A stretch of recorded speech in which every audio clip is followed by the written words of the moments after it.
Tervetuloa, täällä Olkku8 ja nyt mä näytän kuinka saada videoihin kansikuva, kun tuolla kommenteissa sitä kysyttiin. Näytän nyt sillä, että jos ladataan kuvahausta, niin kuvahaku,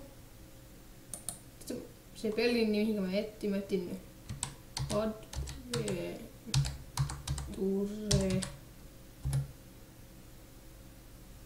Capitalist. Tästä tuli joku kuva. Tässä. No, tässä on hyvä. Jotta on hyvä, niin sitten tallennekuva nimellä. Otetaan nyt ne kuvat tänne tallennetaan. Otetaan vaikka nimeksi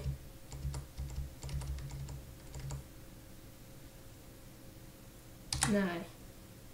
Tämä. Se muodonkin sai sitä valita Chrome-lataseen. Että sun kanavalle. Videonhallintaohjelma. Sitten se video, minkä haluatte sen. Vaikka nyt tähän testissä Adventure Capitalist yllätys. Ja sitten oma pikakuva.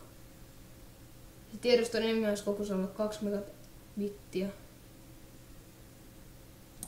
Ja sitten tämä. Avaa. Lähetetään. Ja nyt tallennan muutokset. Se on valittuna.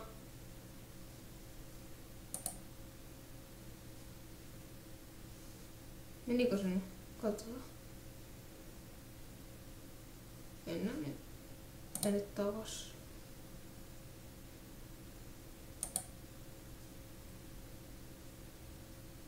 Ja nyt me olisi mennyt näin. Nyt se on. Katsotaan vielä, päivitetään sivu, niin siinä se on. Ja näin helposti saa lisättyä omiin videoihin kansikuvan. Nähdään seuraavan videon parissa ja